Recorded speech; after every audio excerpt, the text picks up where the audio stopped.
Hey. Oh. What, are we rolling? What? Hey. I didn't even see the cameras there. I know. I didn't see that giant blinking red light.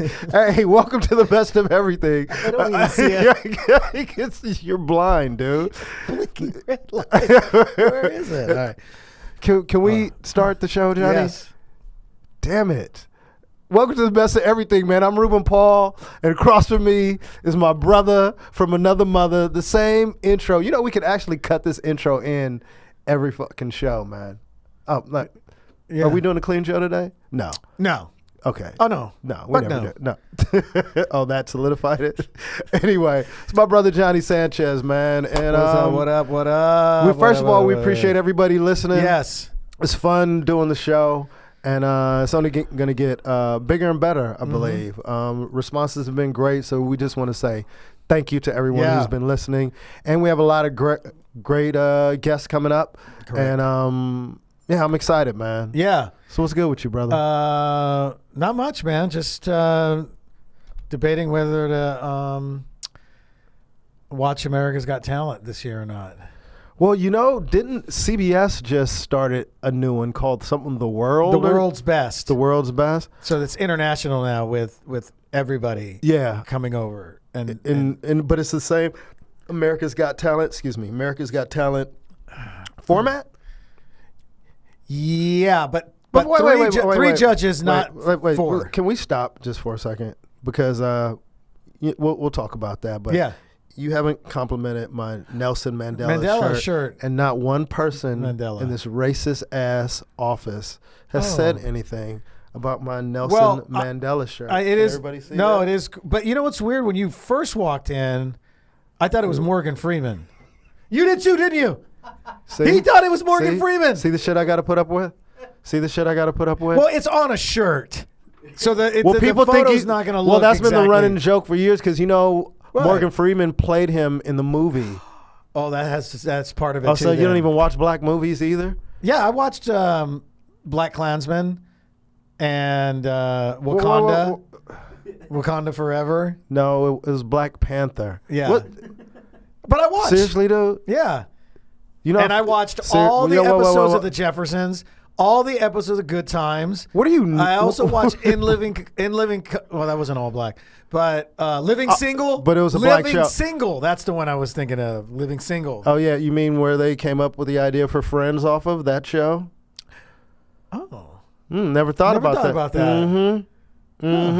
Always doing some but shit. they weren't in call it. They switched it. But the old saying in Hollywood, everybody, give me the same thing, only different. Yeah. But let's get back to your lack of knowledge with Mandela. I know who Mandela is. I know who. But the fact that you didn't that you just immediately assumed I was wearing Morgan Freeman on. I mean, I thought it was. shirt. It seemed to look like like in a funny way. I thought you bought a. No, Morgan this is Freeman. Nelson Mandela. Yeah, no, he's the someone real who deal. fought for rights and equality for the people of South Africa, for the black people of South Africa, and you just trivialized it. No, that's down why to, he's the reason for that. and, In and wrestling, Chris, don't try to duck your head back over there. And by the you way, didn't say anything. in If wrestling, I'd have that's walked the in, there'd reason. been more black people, and they'd be like, "Oh man, dope show, dope shirt, man, Dope Shope. dope show." I want to start saying that. No, Yo, don't. Please. Dope Shope, dude. They're like, what? Hey. Yeah, by the say way, it just like that. Don't try to blacken it up, which is offensive when you try to do that. What? I heard you and your stand up, and Chris, you're not gonna believe this, man. What? Some Mexican dude's in the front. Oh, you're gonna love this, dude. What? He had just started his show. He sees a Mexican guy in the front. He goes, "Oh, hey, what's up, man? You Latino, make whatever." And he's like, the guy's like, "Yeah." And he's like, "Are you wearing what did it say on his cap or shirt? Pasta." It said pasta. And and Ruben goes like this. Mexican dude with a cap that says pasta. He goes, and then he does this. He does the guy going, yeah, I'm trying to stay here. Why did I do that? Yeah, you did. Heard you, man. I was in the back. I go, I'm gonna bring this up. I'm trying to stay here. So I'm gonna wear a hat that says pasta, so nobody knows this. I'm illegal. I did that. Hey man, Last night. You did it last night. And I was in the back, and I went, "Oh man!" All the black shit you try to do on stage, dude. You can't give me that it's one. Accurate. My stuff is You don't know if that guy's an illegal immigrant. Did it kill? Well, of course, everybody laughed at the poor dude. I felt for the guy. Hey, so that means it must have meant it was accurate. No, if yours is accurate, mine is accurate too. But if we talk to the guy, I'd be like, "Hey, man, sorry about my friend Ruben." I'd be like, "Yeah, I don't know why he thought I spoke like that. Why did he have to say? Why did he talk to me like that? Why did he have to say dope Shope? And yeah, so why did he talk to me like that? But I just thought it was funny. That was the first thing your instinct went to. I'm trying to stay here. No, I didn't. That's what you said. I know. I remember now. I do remember. You had forgotten. It was actually pretty hilarious. But it was funny. But I have to bring that up because you always go, "Man, you're always doing a black voice, and you always gotta do something with the black voice." Yeah, man, I'm getting sick of that shit, man. Well, hey, there was a disclaimer before you asked me to come do this with you. I said, Rube, I'm gonna drive you crazy. You've been doing that for years, man. Skit, scat, scoot at that, skit at, and do that, and skit at that. Yeah, you got to. It's catchy. Yeah, it is. It is. We should put some music to that. Maybe I ask Michael to put some music there. He's not going to do it anymore. He'd be like, "Ruben, I'm busy working with Lady Gaga, man. I ain't got time to produce skit." Was that you in a Honda Civic with Flavor Flav? No. He looks at Johnny and goes, "You'd never see me in a Honda Civic." And I was like, you said that. Shout out to Michael Bearden, man. Yeah, he's one of the most talented musical directors in the game. If you've seen the movie This Is It with Michael Jackson, man. He was Michael Jackson's musical director. He did the Super Bowl at Gaga. He's actually a damn near child prodigy. He's been in this business since he was started. Remember, he 12 was, or something like that. He said he was 12 or 13 working professionally, composing music and yeah, we're gonna have him on the show. He's a good friend of mine, and yeah, I'm looking forward to having him on the show. He supports Ruby Tuesdays. He comes every chance he gets, but he's just been in Vegas. And I think is he going to be Gaga show? Putting up the Gaga show in Vegas? What? He's considered what? A musical what? He's a musical director. He does the Oscars, the Grammys. Yep. He's done all those. He does a lot of stuff. He's not the main musical director for the Oscars, but if he's not the director, he's like, I don't know all the correct terminology, but he's a part of the orchestra or whatever. He's a beast. He just did the one, the Oscars, 3 Oscars ago, right? He does the Oscars every year. Oh, he does it every. Oh, yeah, he does every year. Yeah. Oh man. Yeah. Oh, I didn't even realize that. Yeah. Okay. Yeah. Mike is dope. But I met him. Maybe we should do a show, America's Next, a musical director, and he can be a judge. But a lot of people don't even know what musical directors do. Yeah, I remember because I thought he was. Even when I met him, I thought it was. He was a. I said composer earlier. Yeah, I shouldn't have said that. He composes music. He does compose music. Yeah. But I said something to him when I met him, and he goes, "No, not that.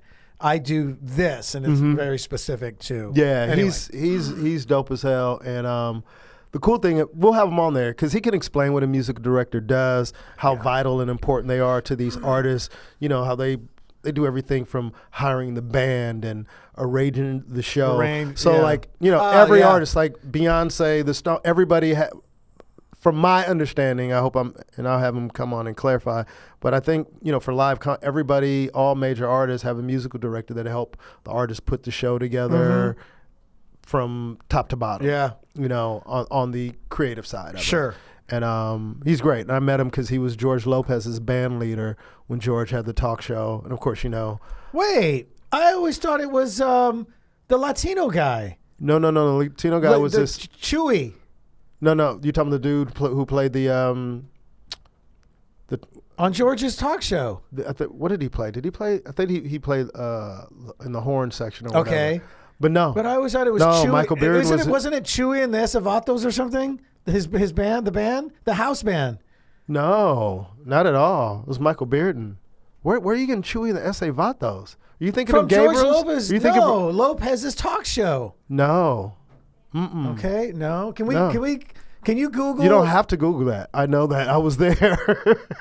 Yeah. I also did a taping there. I was requested by George to come do the show, by the way. Oh, really? I wonder how that happened. Oh, yeah. You're welcome. Fucking Johnny. Anyway, but he knew about me, man. of course he knows He said, about you. bring me that funny vato. Orale. Hey, what's his name? That little guy. He looks like the vato from No Doubt. Does George have a sore throat all of a sudden? Now? What? Tu sabes. What the hell? What are you doing? You actually do a good George, but that wasn't it. Do Paul. Hey, you know what? Let me tell you something, vatos. Paul Rodriguez, you do a good Paul Rodriguez. Right. But and dude, I do another fucking guy too. Fuck. we don't need you to do him. Dude, I don't fucking steal. I just borrow without fucking asking. So what the fuck? Fuck. Ladies and gentlemen, that was Carlos Mencia. Who else did you did somebody else? Remember you used to do that bit Star Trek? Well, tell everybody what the name of the bit was. Star Johnny. Trek, The Next Generation.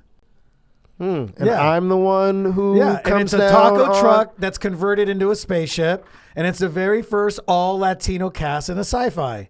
So Star Trek a taco truck converted into a spaceship. But Ruben Paul's the one who's hurting Mexican Ruben stereotypes. Paul, last That's I checked, me. ain't Mexican. Yeah. Well, That's your whole thing. you with ain't me. you ain't black, motherfucker, okay. and you scat Hey. do that skit Listen. do that. Oh, black. Hey, that does- It is catchy. It is catchy, though, Johnny. It's racist and catchy. Skit, but you know, black people was doing that wouldn't have a problem. But it's this your little ass going to skit, and then you do the little choreography with it. Skit, scat. Do that. But you know what's funny? It is actually It's hilarious. actually Alonzo Bowden loves that damn joke. And Jamie. a lot. And Lowell Sanders. Yeah. He still comes up to me and will say, "Hey, man, you gonna do skit scat tonight?" I go, "I don't even do it anymore." I'm proud of you. You gave him a regular voice, man. See, that's progress. That's not what he sounds like, but I'm gonna be cool about it. So it's Star Trek: The Next Generation. What does he sound like? What did he say to you, Johnny? He's all.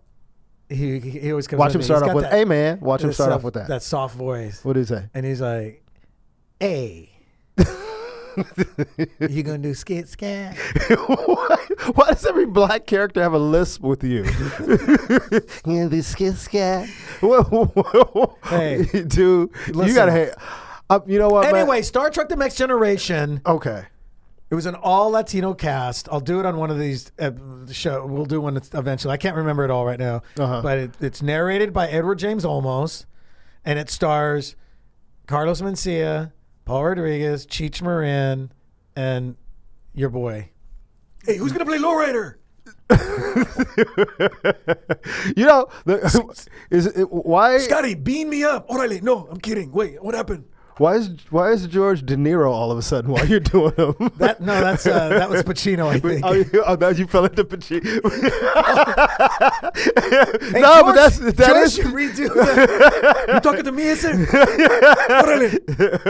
But that's De talking to me, Niro. But that's De Niro right No, there with the face. I know, because you said De Niro. That Yeah, was but it. you were doing the head, whatever. Yeah. But Totally you know, improvises. But here's the thing, man. But I'm talking about Robert De Niro. You know, he came up with that. That wasn't in the script. Oh yeah. I didn't know if all people all knew that. But. Well, you know, movie heads know that. Yeah, but you know what's interesting is Movie heads.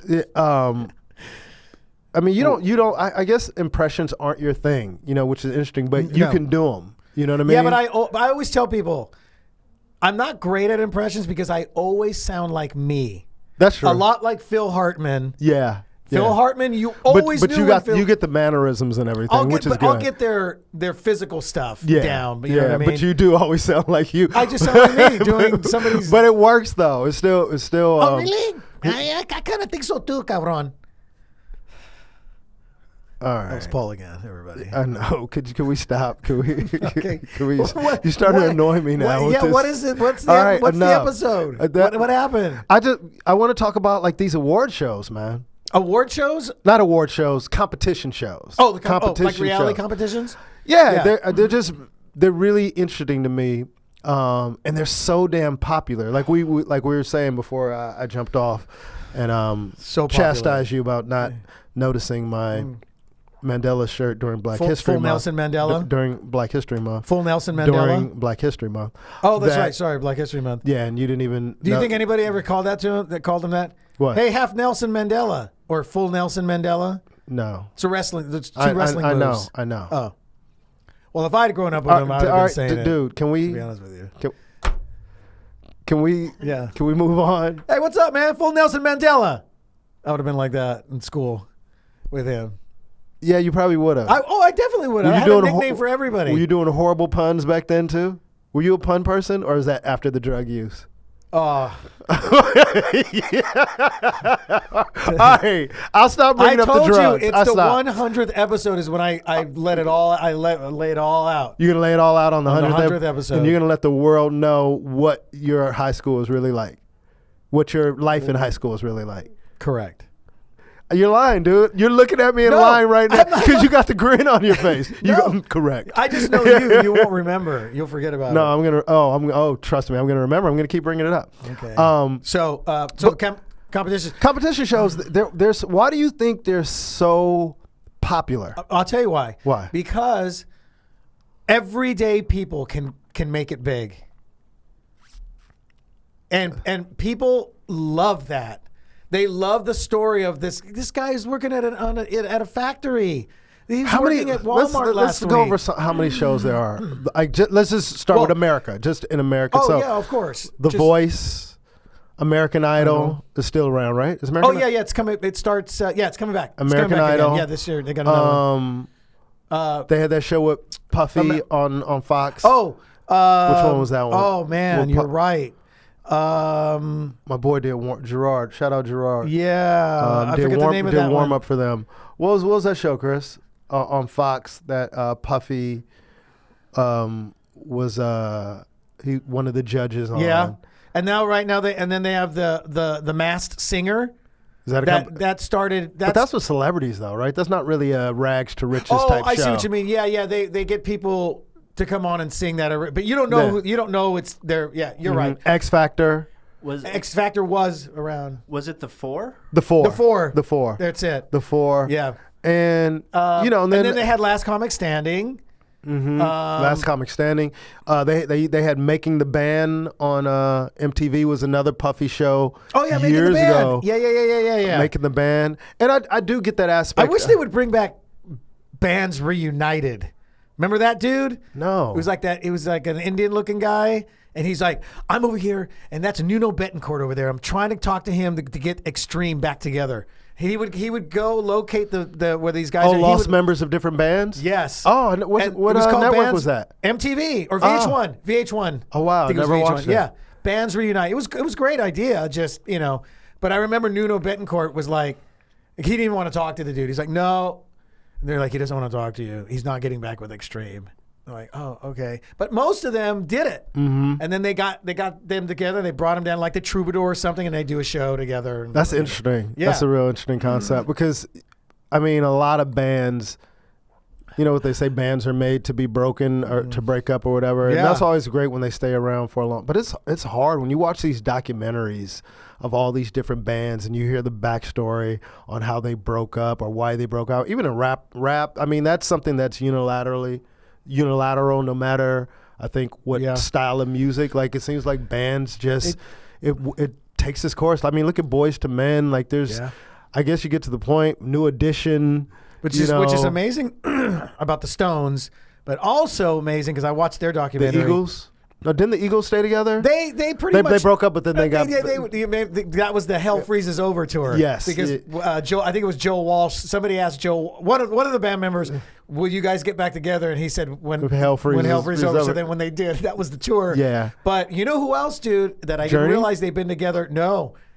Chicago, that's what I meant. Dude, Chicago. These guys are going on 50 years. Yeah, and they started in a basement. And they never broke up, right? Well, the original core are still together. Yeah, exactly. Guys like Peter Cetera and these other ones that came in, but the main 3 dudes or 4 dudes are still there. By the way, anyway, that documentary. That's what I was referencing. Not the Eagles. Not the Eagles. You're thinking Chicago. Yeah. If you get a chance, watch that the documentary on is Chicago. Dope. It's so good. It's really good. But so's the Eagles one. Yeah, Eagles one was good too. The Eagles one is with really Glenn good Fry too. and all yeah, them. Yeah, man, that was great. The beginning and it's a 2-parter. It's long, but it's worth it. Those documentaries are great, especially on international travel. Like when I'm traveling internationally, you load them up on the iPad and just dude. Yeah. but these shows, but here's the question. Here's one question. I got many questions, and the reason why I'm posting everything to Johnny, because Johnny loves these shows, and I don't dislike them, and I think I'm more. I love somebody coming from nothing and gaining something, but are there any? The people who win these competitions, we know a lot of them have gone on to, obviously make good money and have careers and stuff. But has anybody became a superstar from any of these shows? Let me break this down first. We'll go with singing. Okay. So The Voice, for some weird reason, doesn't produce any stars, any superstars. Some of them have been successful. The ones that have been successful, usually the ones that went in the country. Because that base is supporting them and they're behind it, right? Yeah. American Idol. Ruben Studdard, Fantasia. Yeah, but Carrie Underwood. And what's her name? The original. She won the first one. Now she's a judge on The Voice. What's her name? Kelly Clarkson. Kelly Clarkson. So, I mean, there's been some they've gone places with American Idol further than The Voice. I don't understand and I like The Voice. I like that show. I just don't understand what happens because they're not produced. These people aren't hitting. They're not becoming household names. How about that? Yeah, is my point. You know what I mean? So that's the singing end, and then you've got these other ones. But let me ask you this. Yeah. I guess Carrie Underwood. Would you consider her a household name? Oh hell yeah, dude. Yeah. Okay. Oh yeah. I'm just not into her music, so I'm just asking. Dude. I know she has don't get me wrong. She has I think she has a great voice, and I saw her on the NFL and pregame. then the NFL thing. She did the halftime show once before. Yeah, and of course Kelly Clarkson has had a good career. Yeah, but I guess when I'm thinking of, well, I guess it's unfair to compare Whitney them to something Whitney and Mariah. Beyonce and Mariah and people like that. So maybe that's unfair. But yeah, they've had careers and probably will work forever. Fantasia will probably work as long as she wants to work. She didn't get this. She didn't really quite reach what Kelly Clarkson and Carrie Underwood got mainstream. I don't want to. We don't want to go down that. Because her voice is amazing. Her voice is amazing. What's her name? Hudson. Oh, Jennifer Hudson. That's right. J-Hud, motherfucker. J-Hud. But but she got most of her success was through. I mean, she got her launch. She only came in sixth, by the way. Yeah. On American Idol, but then she got cast on Dreamgirls. Correct. Yeah. And then got nominated an Oscar. Yeah, but she hasn't had a huge solo career, musical solo career. No, but look how respected she is as a singer, dude. Yeah. She has a great voice. Yeah, she was the one that sang Whitney Houston songs at the memorial. But here's my issue, and I we said Fantasia had a great voice and Jennifer Hudson, and both of them have good careers, and they're, in my opinion, they're mostly supported by black people, by the black community. I see. It's just interesting that they don't get that same mainstream pop and push when they have these incredible voices. Right. But I don't know what that is. I'm not saying that's racial or anything. I mean, there is a racial component, flat out, period, 100%. But I'm not saying there's a purpose. Because why a purposeful bias to keep them from. Whitney and Mariah, exactly. What was it about them? But at the same time, dude, they had great songs. Yeah, and production and team. A lot of it has. Dude. And I remember hearing somebody saying, I don't remember if it was a documentary or I heard it was a radio I was listening to, but I remember somebody going, well, R&B is not what it used to be. R&B and they are it's R&B singers too. Yeah. And back, dude, in the 80s and 90s, bro, R&B was so crossover. Everybody was wanting to hear Luther Vandross. It's changed even for male R&B singers. Correct. You know what I mean? There's not a lot of, I mean, who would you put in that? John Legend? Who's in that category right now? Who's the top R&B that's crossover? John Legend, right? That's crossover. That everybody goes, oh, I just love this dude. Regardless of probably. I would say John Legend. Some might argue. I don't consider him pop though at all. Bruno Mars, I don't consider R&B at all. Oh, you don't think he falls in an R&B category? No, he might do an R&B song here and there. Oh, okay. But I don't think I forgot about Bruno. Yeah. I don't think it's Neo, Usher. You know, Usher was the last big one. You know, Usher was huge. Yeah, dude. Because everybody I would hear everybody talk about Usher. Yeah. Regardless of, whether racing or whatever. Yeah. So I would say he's the last big one. Usher, Neo had a nice run, but Yeah. I just don't. I don't think he got as up as high as Usher. Though, but Neo's multi-talented. Not saying Usher isn't, but he produces for other people, and he's a songwriter and stuff like that. He was in the He was judge on that other the dance competition, the hip hop dance. The not hip hop, but it was him and Jennifer Lopez, right? So again, I don't know. I don't watch. You would know more than me. I don't. It's another dance. It's a dancing competition. Besides, so you think you can dance. So even on these, I do think it's great to give artists that exposure that they wouldn't normally get. But it's just, to me, this is my personal opinion. Judging art is like a little weird. Yeah. I guess when it comes to singing, I guess I'm thinking more comedy. To me, especially with stand-up more than anything, competition shows, you can hear immediately if somebody can sing. Yeah. Like, wow, that person has a great voice. And I don't know if there's much opinion involved in if somebody has a great voice or not. Like, somebody could not like a style of singing, but you kind of unilaterally know if somebody has a good voice or can actually sing. Comedy is just so subjective because the style. I mean, listen, and even when you go to a show, I'm sorry, and this is my last point. When you go to a comedy show, a comedian can be on stage killing, and there's people in the room that are just staring at the comic. Yeah, and that, to me, I guess, comedy competitions have always been weird to me. And I agree. I participated in them. We're talking about competitions outside of anything anybody's witnessed on television. We're talking about those competitions that they have. And I always same thing. I used to go, oh man, I'm going to have somebody judge whether they think I'm funny or not. Yeah. It's absolutely, it's like you said, there's a Lenny Bruce over here and there's a Rodney Dangerfield over here. Like some people loved Lenny Bruce and hated Rodney because he was, they thought he was corny. Yeah. And then vice versa. It's like, so I agree. I think it's so hard that even when they were doing that competition with Last Comic Standing, I mean, we would always talk about it, dude. I mean, like, can you believe so-and-so who we knew was road dog, headlining for years and years, and then this other up-and-coming comic who basically has 15 minutes of material got through faster than the vet. The vet. But I think a lot of times when that happens, it's set up and then that's a whole nother aspect, is all of them aren't like when you win a show like that, which is ironic because the message that it gives out is like, this guy is the best comic, which a lot of the times is the furthest thing from the truth. Sure. You won a competition. Yeah. And not everybody was competing, by the way. And not everybody was competing. In the country was competing. Exactly. So and but kudos. And then there's the whole thing of a format. Some people are better at other formats. I mean, doing a 4.5 minute set is not easy. Dude, I don't even think they get that in the beginning of those. It was like 2 to 3 minutes. I know you told me some of them were 90 seconds. America's Got Talent's 90 seconds. Yeah. They want you to send in your best 90 seconds, dude.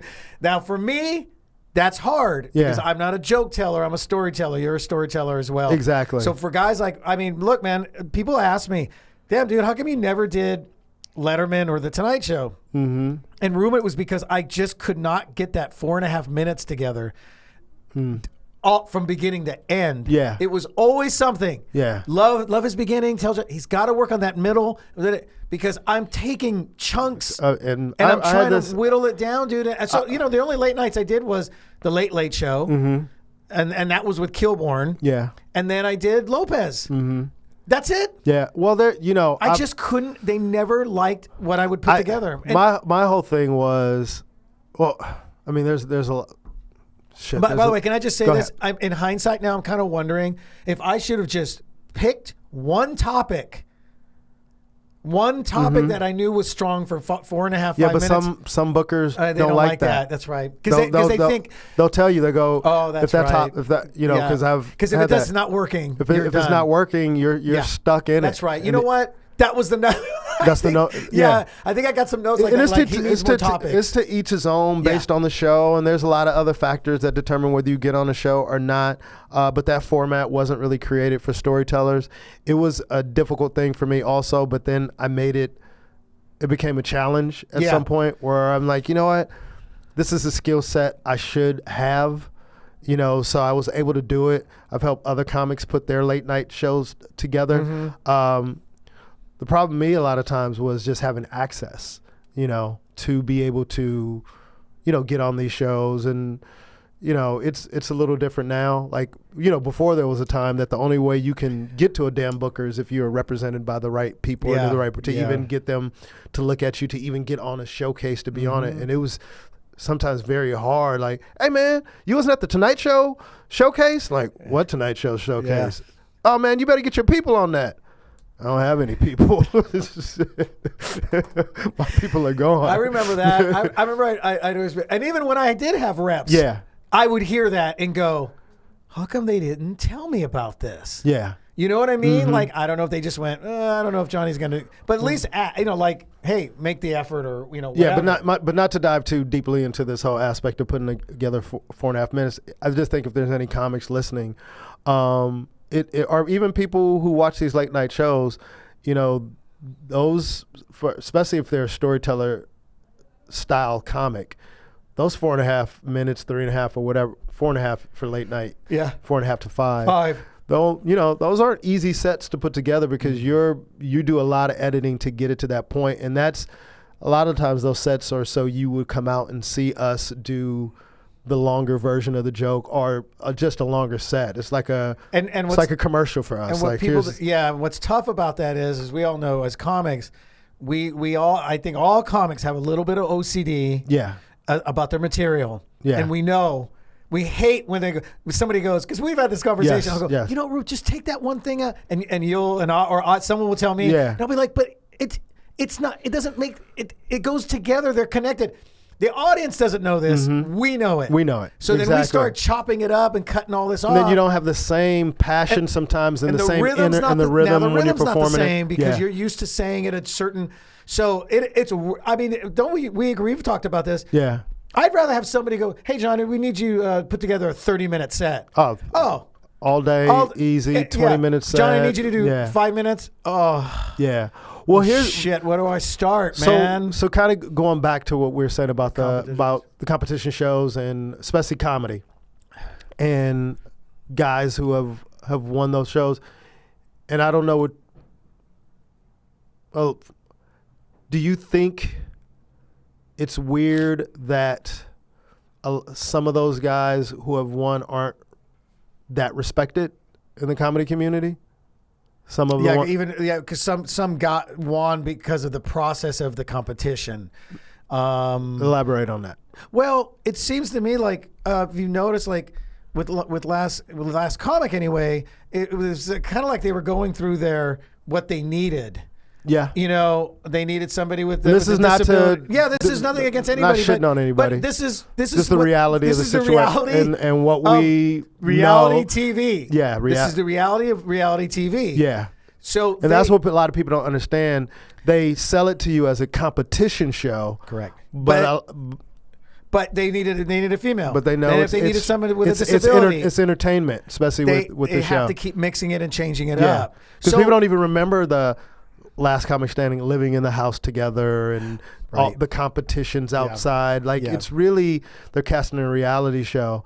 And me and Johnny were talking off stage. I remember when Last Comic Standing was, but when it was before it was a pilot, or before they were going to do it, and I was at the Laugh Factory, and Jay Moore comes in and he sees me and he goes, "Hey man, dude, I got a show that's perfect for you."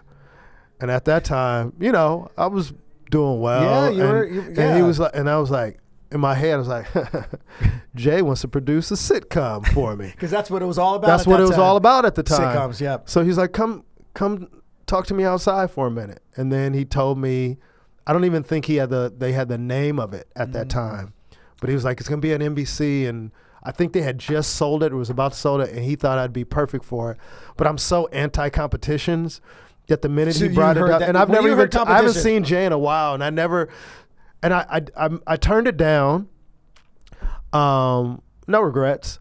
But is this interesting that back then I was like, is this weird? I've done like a couple of competitions. You made it to the semifinals in the Bay Area Black Comedy Competition. Was a huge competition. I had only been doing. Well, that sounds a little segregaed. No, but it gave a lot of comics. I'm playing. I know. Bro. You have that shirt on. Yeah. That shirt. Say Mandela. Say his name. Full Nelson Mandela. All right. Really, Chris? And you're laughing? Because he wrestled too, son. You guys don't find this even a little bit? Anyway. Hey, man. The North Next Bay. week, I'm coming in with fucking daishiki on, with a kufi on. What's kufi? Do you? Am I your only black friend? No, man. I don't keep up on the names of everything. Like, is it decaf kufi or regular kufi? This motherfucker's an asshole. I'm on fire today, man. No, you're not. I'm on fire. No, you're so annoying, dude. I gotta do a spin. A spin? What? I can spin. What? That's what you're about to say. What? I know you so well. See, that was you, not me. I know. That was C. Exactly. All right. C. Now you getting Star Trek: The Next Generation, everybody. Look for it on the Sci-Fi Network this fall. Anyway, go ahead. Now you got to the semifinals. Yeah, well, the Bay Area Black Competition launched careers of like Jamie Foxx and D.L. Hughley, even though D.L. Hughley didn't win, but I heard he should have won the year. The exposure was great, right? It was a lot of exposure. And to me, I did that competition because I was just starting out, and my mentor at the time, Yvette Wilson, rest in peace, she was like, you should do the Bay Area Black Comedy Competition. I had heard about it through all the comics, but I was brand new. And she was like, just join. You never know what can happen. Yeah. And I didn't have any representation, so of course I went down. Me and her drove up to Oakland, signed up and everything. And when I tell you, there were black comics from all over the country. I was new. 3 months in. Oh. Yeah. Dude, they fast tracked me early, man. My mentors, DL and matter of fact, Yvette when I was listening to the last episode, that episode 3. Yeah. We talk and then sometimes I forget about what we really discussed. Yeah. And I was laughing so hard, more listening to it than at the moment when you were telling me about being introed as his specialty is bagging. His first time on stage. Yeah, his specialty is bagging. Gave up the mic. Yeah, I gave up. Yeah.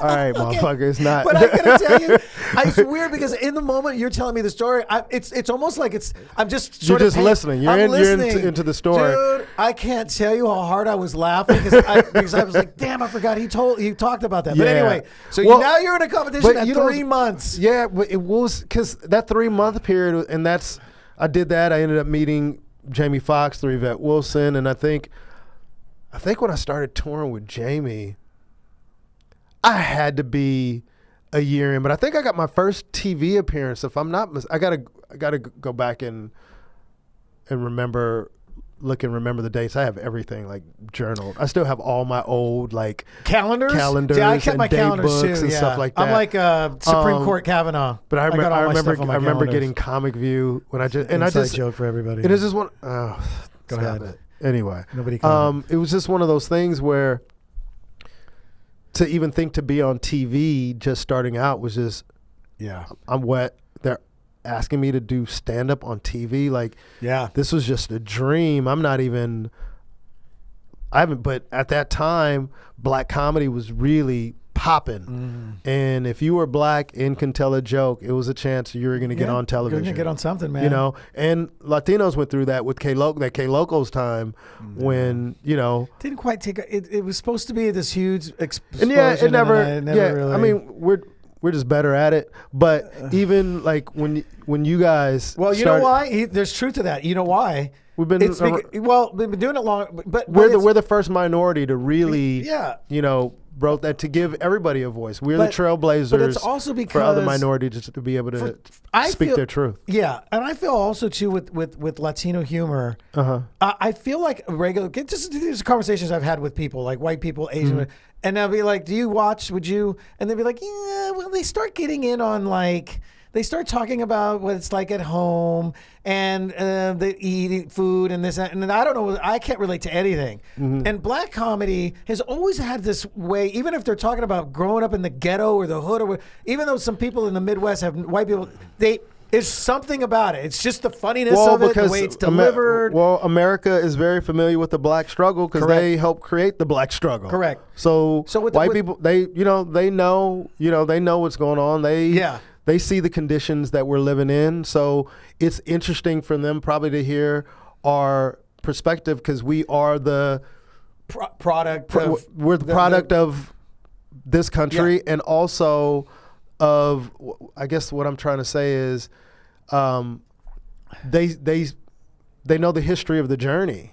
Sure. You know? Sure. So when we speak out and saying something, it's something that even though they haven't experienced it, they know it's happening and they're familiar with it. They just haven't heard it. It's just like nowadays the stuff that's happening because people have camera phones now and people are seeing the stuff regarding the police is like, hey guys, this ain't new. This shit was going on in the 50s and 60s and it just hasn't changed. Yeah. It just wasn't posted for everyone to see it. Yeah.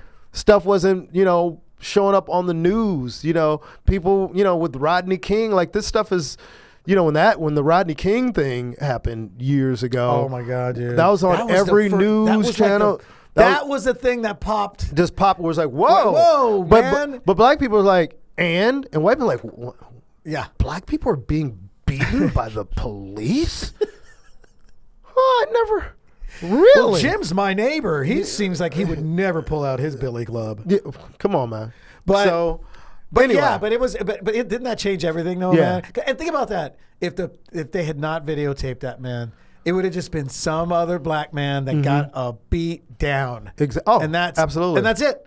That's all that would happen. Par for the course, man. Yeah. And so anyway, that's a golf tournament. Yeah. So anyway, with the Johnny's always gonna have to. No, I don't know. Not everybody knows that's from golf, Ruben. All right. Now he's trying to like butter up to George because George is a big golfer. George is gonna be like, "Hey, thanks for the shout out." So you had to say that just so you could do that shitty George Lopez impression. That's the only reason why I brought it up. That's the only reason why you brought it. I appreciate the shout out. All right, enough, man. Point to the course. I'm going to play this episode for him. No. Yes. No. You see, no. Yeah, I'm going to play this episode for him. It's the biggest form of flattery, dude. Nah, he knows. George loves you. But anyway, long story short, I did the comedy competition. What happened? You happened. That's what happened. I did the comedy competition, and dude, I ended up making it to the semifinals, and everybody was pissed. They were mad. And Yvette was like, "I told you." We were driving home. I was like, "Yvette, I made it." She's like, "Ruben, you got that one joke that can't lose." And she was right. And let me tell you, so the semifinals. Wait, you guys were that was in Bay Area, California. That was in not Bay in Area. the UK. No. Oh, okay. What'd you? Because you were driving, and she turned to her left and said, "I told you." Oh, mother! You would have really? been on the Are you judging my act outs right now? Yeah, you would have been over here on the. I know. I'm just doing it for. Okay, I got it. Anyway, go ahead. Yo, man.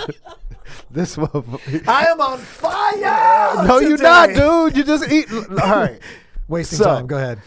So I remember her driving home, and that was kind of like the first moment what the competition did for me was like I came back, and it was, damn, You made it to the. I'm looking back now. I was just a fucking kid. And all these vet comments like, Ruben made it to the semifinals. Those poor guys. But motherfucker, I was funny enough. Like I had. But maybe, you know one thing about me, I had my structure. I had my. And I think they gave you 3.5, and I had my 3. Shit, 3.5. I had my 3.5, and my closer. But see, this was my Yeah, goes back to my point. You're no right. offense to you or anything. Yeah, but this is what happens with these reality competitions. The comics only been doing it a couple years, but they don't have enough material that it's a chore for them to chop down. Doing 2 minutes, 3, it's easy because they only have 10, 12, 15. Yeah. And then these are the guys that go through because that's their A stuff. Yeah. Where we have to chop up the A stuff, and a lot of people got to say, and we get heady. Chris Tucker, Chris Tucker was kind of already popping, like he had buzz in L.A., but he went and did it, and he only made it to the semifinals, and we weren't in the same year. So who But the point I'm trying to make back then, I mean, years later, and I'm not trying to shit on any comics, but years later, that competition was not as fierce as it used to be. And dude, I was going up against all these vets, and then I remember one vet in particular, I won't say his name. He goes, "Damn, man, you made it to the semifinals." And I go, "Yeah, man, I'm in the semis, man." And he goes, "You don't even realize how hard that is to do." And he goes, "I'm being honest with you, man." He goes, I thought you'd do well, but he was like, "There's no way I thought you would have made it out the first round." And then you know what I said? "Yeah, I guess I'm going back next week." Motherfucker. Yeah, I'm going back next week. So I'm just playing. But that's a good point, dude. That these guys are sitting back going. And can I give you my football injuries, comedy version, football injury version of what happened in the semifinals? Oh, yeah, of course. So, semifinal time, and I'm excited. And now, I've convinced myself that I can make it to the finals. Oh, okay. Because they're like, you can use whatever. I don't know if they say we can repeat or whatever. I don't know. Anyway, in my head, I thought we can win. So Yvette was like, "We gonna drive together." Because I don't think at the time my car would have made it up there. And Yvette had to pick up her, I used to follow Yvette go with Yvette to her auditions, everything. Like if you saw Yvette Wilson early on in my career, I was always with Yvette. Okay. You know what I mean? But that was like my sis. So I'd wake up in the morning and go to the house, we'd write together, drop her daughters off at school, go with her to our auditions, help her with her lines, pick up the girls from school, feed them. I'd go home, take a shower and change, and we'd go to the clubs every single Monday through Friday. Okay. That was our routine. Go over our house, get the kids ready, drop them off, auditions, whatever, every single day. And it was one of those days. And Oakland is like a 8-hour drive, and I think the semifinals is like on a Friday night, and we left LA, I want to say around 3. What? PM? Yes. And I just remember going back, "I'm sorry, Rube, just go without me." I'm like, "Vet, I can't, but this," she's telling me this like around 2 or something like that, 1:32. I'll never forget this. She's like, "Rube, I'm sorry. I'm messing you up. You better go. Just go. You can win it. I'll be with you in spirit." I was scared. I'm like, "Nah, I ain't going down there. you got to roll down." Because in my head, I was a little superstitious. I was like, she was with me. Wanted the same routine. I wanted the same routine. I wanted her with me. Long story short, we finally got on the road. I got there late, so I automatically had to go dead last. And I don't know how many comics were in the semifinals, but I had a good set, but I didn't make it out. So if Yvette would have got me there on time, man. But that's just crazy that you guys wouldn't have said, "Listen, we should just leave at It was 11 Yvette. a.m." No, what happened was we did plan on leaving early. We had a whole thing, but shit got changed. Like just plans got changed. Oh, okay. She's like, "Ruben, I got to do," like, you know, how I'm not going to stereotype women. She's like, "I got to do this," and then I got to make sure the kids. But and she had kids, man. Yeah. And then Yeah, man. And then I'm surprised you just didn't like. We took her car. You know what I mean? Yeah. So it was just one of those things. And I want to. This happened so long ago. I want to think maybe I didn't even have the money to rent a car or something like that. I was just gonna say, or a bus. Yeah, but bus wasn't an option. I mean, you'd have to leave 2 days before. Exactly. That bus wasn't an option. I just remember like bits and it was so long ago. Again, I was brand new. This is over 20 years ago. But I just remember her apologizing. I was like, no, don't apologize. And I remember like other comics like, yo, were there even? Yeah, when we showed up, everybody was like, yo, where the hell have you been? And then Yvette was like, it's my fault. It's my fault. Oh, and you had to pick out of a hat the order. Oh, there was like, so you had to go. But here's the thing. I think I got there in enough time right when they were picking, and then I was about to pick, and I can't remember who from the competition came in and was like, you're not picking. You're last. Oh. So whoever picks number 15, just give that to Ruben. So I was late. I missed the cutoff time, so I was automatically last. There was no, me picking and getting whatever number. But but again, thinking about that competition, like, was I better than the comics that I made, that I beat to get to the semifinals? No.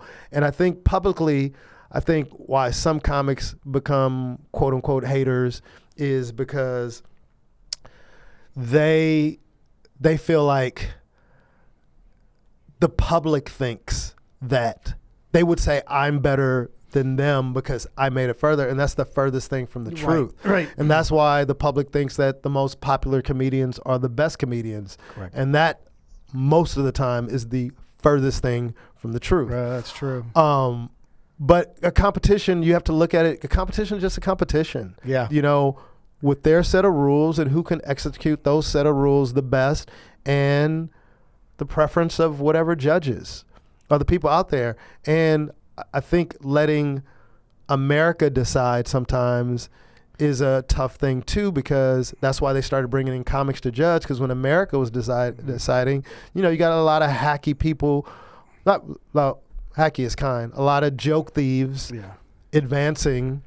And because they have no idea. They don't know the history of like, that's an old joke. That's so and so's. It was funny. And you did an impression of him earlier, which is kind of unfair but fair at the same time, because he did the crime, so he had to do the time. Is like the general public seems to think that joke stealing started with Carlos Mencia or something. Oh, like he was, when Rogan called him out and everything, Rogan, and all that whole thing got exposed, that he was like the first one, where comics have been doing that shit for ever. Decades and decades. And some of your favorite stars and have been notorious joke thieves. Yeah. People get hack and joke thief confused. Okay. A hack comes from the word hackneyed. I think we talked about that. Means familiar, ground that's been covered, things we've seen before, and there's a lot of hacky comics. And damn near every comic might have a hacky joke or something two. No matter who it is. Yeah. No matter who it is. Okay. Just to make that clear. I'm doing you on the phone since you're not saying that. I know. But so with that being said, if America is judging and they go, hey, we really they don't know. Yeah. They don't know that this guy is doing such and such his bit or this other person's bit. But I think what happens is the attention that person gets, and then a lot of times the arrogance that person who wins walks around with, and you go, dude, you know what I mean? Like, it's a perfect storm. But then the flip side, just the human side of me, and just the fact that I'm not a hater, I believe eventually everybody gets what they deserve. Sure. I do believe that, if you don't give up. And sometimes I just don't care. If somebody wins, I'm happy for them. Yeah. You know what I mean? Yeah. I do have a problem with people who steal and cheat to get to where they are, but I think it'll balance out sooner or later. Yeah, that's true. Like it happened with Mencia, and it's happened with other people. Like, you can steal and get ahead and make money and have your house and this. You can do all these things, but if you don't have any respect, who gives a damn? Right. You know what I mean? Yeah, man. And it eats away at you. Yeah. Like you think you're giving away with it, but there's only so many cars and houses you could buy, and that's why, you know, a lot of people don't, you know, do well with success because it was achieved the wrong way. But with singing and dancing competitions, I enjoy those because it seems like, I don't know, it's easier to judge those shows. Like you can see if somebody's on beat and on rhythm and doing the steps and properly. doing the steps properly. But just like what happened with Dancing with the Stars on this last one, there was a radio guy who was not a very good dancer, but America loved this dude because he was real quirky. He was real open and honest, and he was funny. Did you know who is I it? can't remember his name. Okay. Can you Google the guy who and came to the finals, dude? There's like 4 of them. Chris, on by the way, finals. we're gonna need you to be like on it, man. Quit texting and shit while we're doing the show. playing Candy Crush. No, we just met. Chris is on it, man. Shout out Chris, man. He does a great job for us. In the finale, everybody else, they were all really great dancers. He won. And even the judges were like, because it's a popularity contest. So should America judge anything? No, they should not be after judging. Trump, they shouldn't America can't be trusted. No. They can't be trusted in competition shows, elections, nothing. Here's the problem though. If they do it where the audience isn't participating, the numbers are going to drop. Mm-hmm. Because what people love is being able to go, I'm voting for so-and-so. Yeah, there's an entertainment value to it. And then some things are just a happy medium. Like, all right, we're going to take 50% of America's votes and then balance it with the judges. Something like that. So that so that things like that are avoided. Because, look, they're supposed to crown the best dancer. Yeah. And when something like that happens, it's obvious that's not what happens. Same things with certain ones who've won comedy competitions. You're going, that comic is no way funnier than the other. And they would find that out when they went on the road. Because some of you guys may or may not know this. Then they'll do a tour of the top 5 or 4, whatever. And that's when the truth comes out. Because now everybody's doing 20 minutes or whatever, not doing 3 or 4. And then the person who won is not as good as, you know. I'll tell you what I do like, and that maybe this is partial because this is my version of rags to riches, which you see with American Idol and all the music the type voice shows. And all that, But one thing that has been great for me to see on the comic side of it is guys like Ian Bagg getting to shine, who people like and has been comedians know and know has been funny for a long time, gets exposure, even though he didn't win it, but gets that exposure. Jimmy Schubert didn't win it, but he got in the top bump, 10. Yep. Got that bump and exposure. What's the chick's name? Vicky. Vicky Barbalak for America's Got Talent, dude. I don't even know how old she is, but you know she's been in the business forever. And just to go, you know what? I met her around 98, dude. Really? Yeah. And just to see somebody like that, away. Like those are those ones where you go, and even look, man, I used to do open mic with Felipe. Oh, so dude, how could I forget? How could I forget about Felipe? And that's somebody. Felipe's the one where we went, okay, we and we I know probably, he put his and to time be in. honest with you, I probably work with Felipe more than you because I used to do all those Latino rooms when you transitioned out of them. Because that's when you know what I mean. That's where I used to have to make money. Yeah, because tortillas, Gotham. You used to do Gothams. I used to do Gothams. Yeah. I used to do. I mean, there was rooms in Southgate, rooms in Montebello, rooms in anywhere like Willie Barcina, Felipe. Was Larry Omaha, Jeff Garcia, all the Gabriel, Carlos Oscar. That's why I used to do all those rooms. I used to be the black guy at the Latino rooms. You know, and I think Willie Barcina is the one who started. You know, because that's how you and I keep at 4th and B. We did. That's not when we met. No, but that was years later when we did 4th and B. Yeah, man. but I mean, I would bring up your name when they'd go, "Hey, we're looking for, we want to mix it up." And because you're doing that Latin there was tour. A Latin tour, and then you brought me up like, Ruben can do whatever. Yeah, because he does it. I knew you were doing all the rooms as well. Yeah, and I could do it without pandering too. You know, and then but it takes time because when you first start working for a specific. What Ruben means is not having to go out and going, man, I love Latino people. Man, y'all, man. I love y'all, man. Y'all hardworking You people. hardworking people, man. What they want to get rid of y'all for? Man, stay here, man. That's what I say. Hey, Johnny. You need to keep your asses here. Johnny, stop. And I love them burritos and the tacos too. Oh, shit. Why the black person gonna go? Why do you got to talk? I don't know. They all stutter or something. They all. What the fuck did you just say, dude? They all. Hey, hold on. Now he's a slave. What are you doing, dude? Fuck you for laughing, Chris.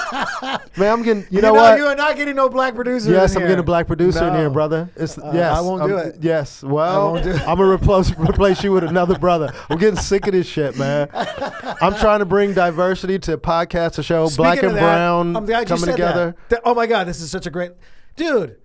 I don't mean to jump off real quick, but otherwise I'll forget. Yeah. You know that. Hey, Tony Rock. Me and Tony Rock, the best of everything with Ruben Paul and Tony Rock. Special guest Johnny Sanchez. Oh shit! I'll chime in on that. I'll Skype in. My phone would be ringing the whole time. Where you gonna bring up? You know, speaking of competitions, Yeah.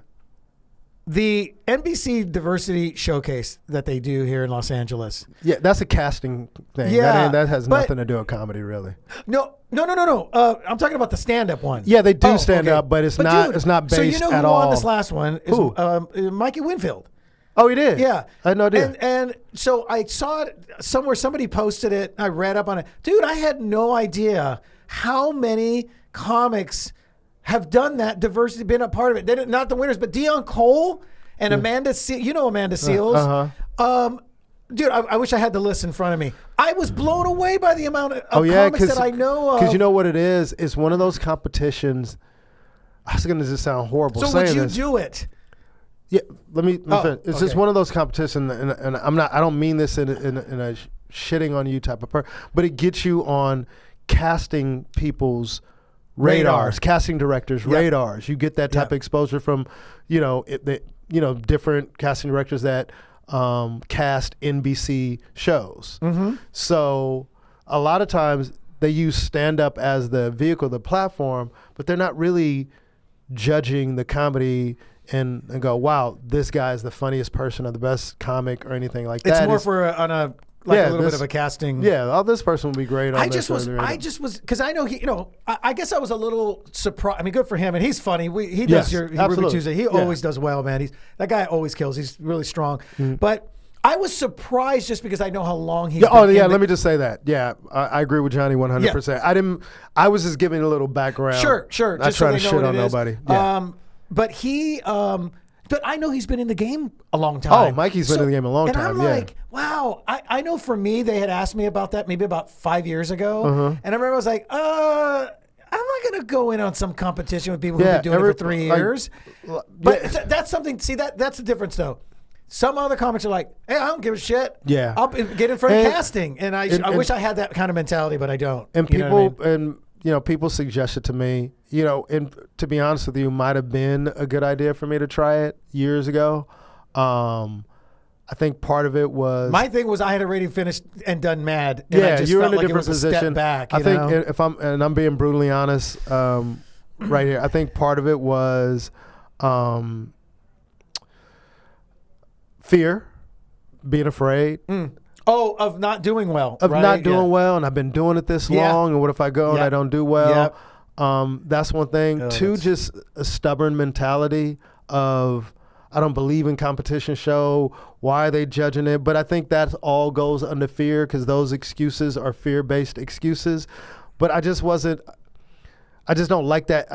I'm not into competitions for comedy because I don't believe you can judge comedy, man. I don't believe that there's any best. Like, I think Richard Pryor's the best comedian who's ever lived by far. I still don't think there's any comedian that really living or dead that's close. That's Ruben Paul's opinion. Sure. I know some people don't feel that way, but that's the effect that he had on me. So, but now as time goes on and you see the opportunity that is given comics, and I know I'm just as good, if not better, than a lot of them.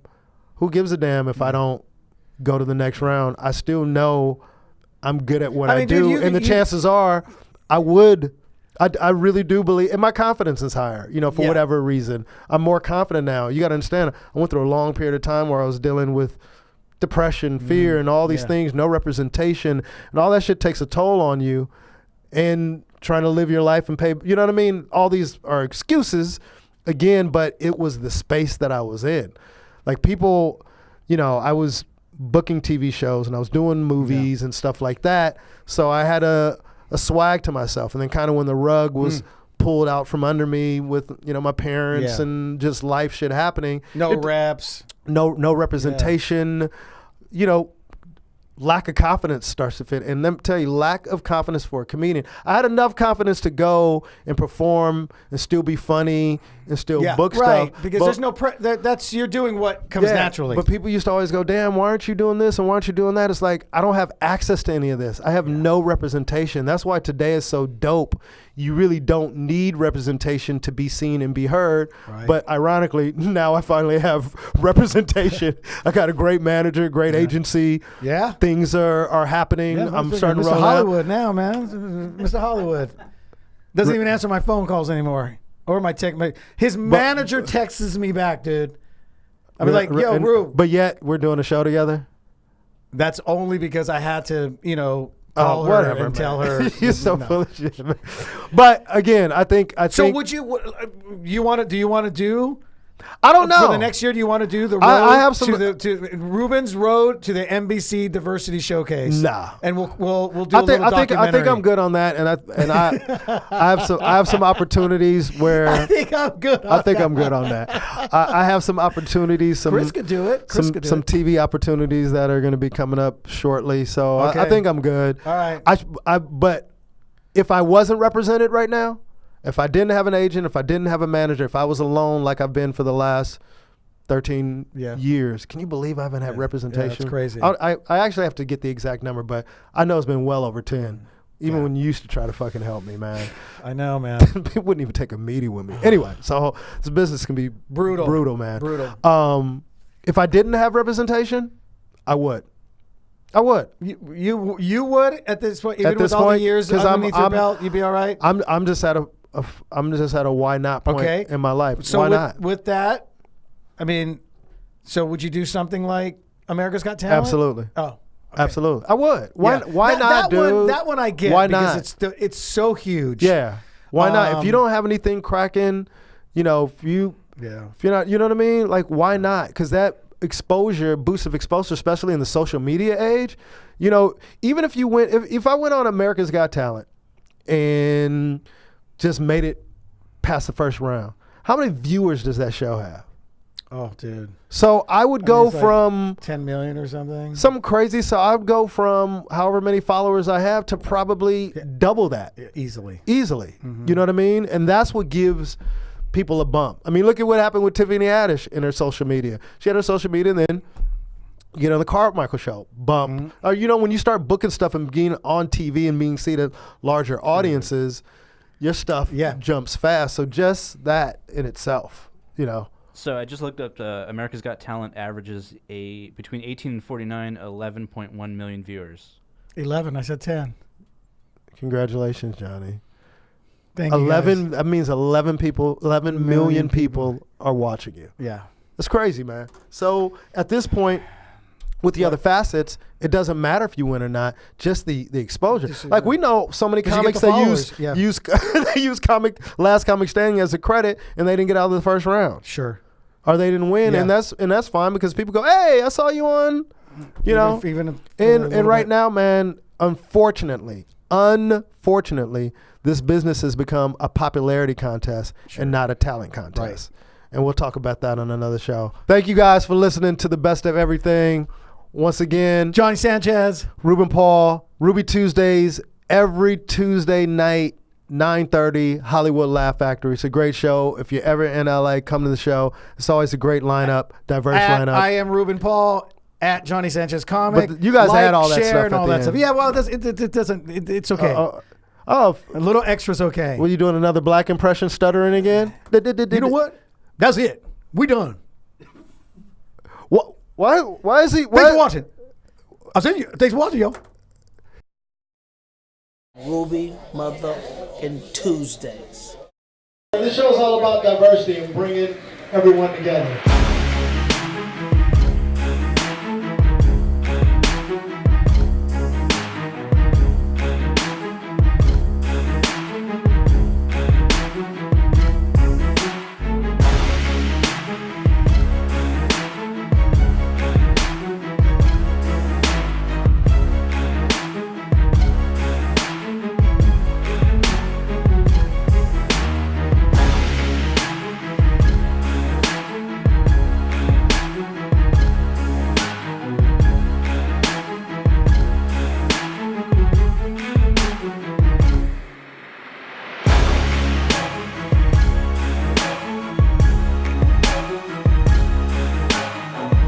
You never know who you're gonna see at Ruby Tuesdays.